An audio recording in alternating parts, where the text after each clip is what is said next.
지금 이제 미국이 5.25가 됐잖아요. 네. 올려서 우리는 3.5잖아요. 네. 1.75%포인트. 맞습니다. 예. 이거는 제가 느끼기에는 되게 부담스러운 수준 아닌가요? 부담스럽죠. 네. 부담스러워서 지금 시장에서는 혹시 이렇게 되면 네. 우리나라 시장에서 외국인들이 빠져나가지 않을까 하는 우려가 제일 큰 건데 그거는 이제 역전되는 순간부터 계속 나오고 있는 것 같아요. 그런데 실제 그랬던 적은 없죠. 네. 최근까지도 올해만 해도 외국인이 국내 시장에서 9조 이상의 주식을 사고 있었었고 네. 또 분명히 1.75까지 벌어지는 걸 알고 있으면서도 그랬다는 게 굉장히 중요합니다.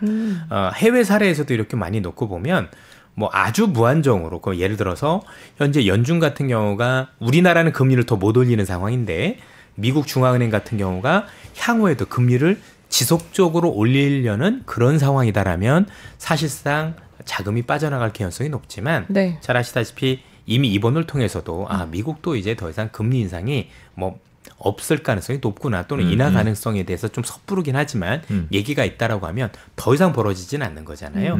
그렇게 놓고 보면 전체적으로 시장과 관련해서 외국인들이 이탈하지 않는 그런 경우들을 보는 거죠. 하나 더 있는 게 하반기 시장을 놓고 보면 하반기 경제를 놓고 보면 누가 보더라도 미국 시장에 대해서는 정도의 차이는 있지만 경기가 일정 수준 둔화될 거라는 데 대해서 이견은 없는데 네. 반면 중국 같은 경우 역시도 경기 회복에 대한 차이에 대해서 이견은 있지만 지금보다 좋아질 거라는 데 대해서는 이견은 없습니다. 그렇게 놓고 보면 한국 시장 자체가 아직도 중국과 수출 비중이 굉장히 좀 더 밀접하죠. 미국에 대한 비분도 있겠지만 여전히 중국이 1위기 때문에 그러면 중국이 그래도 지금보다 더 나아지는 그림을 그렸을 때 중국의 위안화는 절상될 가능성, 즉 위안화 가치가 올라갈 가능성이 높은데 이렇게 되면 우리나라 원화가 지금 위안화하고 동반해서 같이 움직이거든요. 그러면 외국인 입장에서 놓고 볼 때도 그래 뭐 지금 당장은 금리 차이가 벌어져 있지만 하반기 시장을 놓고 보더라도 미국은 더 금리를 올리지 않을 것 같고 동시에 중국이 미국보다 경기 회복세가 조금 더 빠를 것 같으니 그렇게 보면 지금이 바닥일 수 있다라는 기대감들이 있을 겁니다. 이렇게 보면 현재 금리 차이에도 불구하고 우리나라에서 급격한 자금 이출이라든가 외화 유출 가능성은 매우 희박한 게 아닌가라고 볼 수가 있겠습니다. 그리고 또 하나 한국에서도 더 이상 금리를 더 빨리 금리를 내리기는 사실 이제 쉽지는 않은 상황인 거죠. 예, 그렇습니다. 미국이 1.75가 벌어졌는데 여기서 한 번 내리면 이제 2%포인트 차이 맞아요. 나는 거잖아요.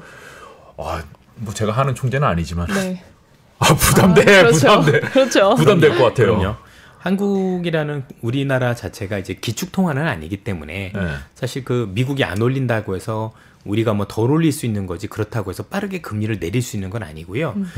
또 한은에서도 단순히 금리 차 말고도 우리나라에서도 사실 그 물가에 대한 부담이 굉장히 커요. 네. 제가 외람된 말씀이지만 제가 과자 매니아인데 네. 해반에서 과자요? 과자를 엄청 먹어요. 좋아하신다고? 네. 네. 오기 전에도 지금 과자를 몇 봉지를 이렇게 뜯고 왔는데 그래요? 어떤 과자 좋아하세요? 방금 전에 왔던 건 뭐냐면 홈런볼이라는 거였습니다. 근데 옛날 과자. 예, 붕괴하고 왔어요.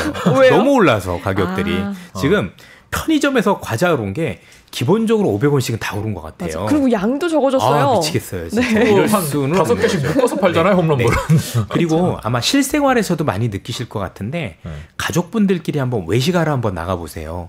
실제 정말 그 소고기라도 먹게 되면 와 이건 정말 너무 비용 부담이 많이 될 정도로 힘들잖아요. 많이 올랐죠. 네. 이렇게 물가가 대단히 많이 올랐고 또 최근에 뭐 항전도 그런 게 있었지만 전기요금도 안 올릴 수 없는 상황인데 네. 네. 결국엔 우리나라도 물가가 많은 문제가 되고 있기 때문에 금리를 섣불리 내려서 물가를 추가적으로 오르게 하는 역할에 대해서는 조금 더 고민을 해야 될 것 같아요. 어쨌든 시장이라는 게 안정이 되려면 제가 뭐 저뿐만이 아니라 뭐 마찬가지시겠지만 임금이 크게 안 오를 거라면 물가라도 오르지 말아야 될 텐데 그렇죠. 슬픈 현실입니다. 네. 예.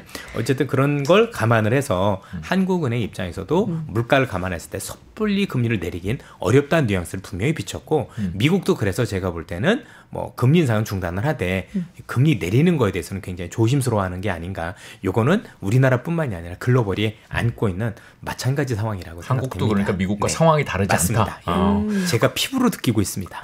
예. 환율이 그러면은 뭐 오늘 조금 내려와서 이제 1,330원대, 네. 어제 40원대였는데 더 이상 이렇게 막 최근에 좀 많이 올라왔는데 이거 더 올라가지는 않을 거라고 보시나요? 네, 그렇습니다. 올라갈 가능성보다는 뭐 그렇다고 해서 여기서 당장 안정화될 것 같지는 않고 아무래도 이제 시간이 조금 흐를수록 미국 경제에 대한 불안감들이 조금 더 있을 수 있기 때문에 그런 점들은 좀 반영을 할 것 같은데 하반기 특히 연말로 갈수록은 지금보다 원화가 조금 더 강세를 보일 가능성, 즉 1,300원대보다는 1,200원대로 내려올 가능성에 무게를 두고 있습니다. 역시 그래요? 앞서 말씀드린 것처럼 중국 경제가 크진 않더라도 어쨌든 지금보다 조금씩 좋아질 가능성이 있다라고 보는 게 맞는 것 같고 반도체도 제가 볼 때 생각보다는 더디긴 하지만 네. 어쨌든 간에 수출이 지금보다는 조금 좋아질 가능성이 높다는 점들을 감안하면 우리나라도 하반기 특히 연말로 갈수록 무역 수지가 네. 조금이나마 개선된다라고 봤었을 때는 지금보다 조금 유리한 위치에 있지 않을까. 또 여기에 최근 유가가 60불대까지 내려갔는데 우리나라 아무래도 수입 물가가 되게 중요하잖아요. 그쵸. 그래서 그런 원자재 가격이 안정되고 있는 부분들도 사실 우리나라 원화 입장에서는 대단히 뭐 악재라기보다는 조금 더 긍정적으로 작용할 수 있는 부분들이 많은 것 같습니다.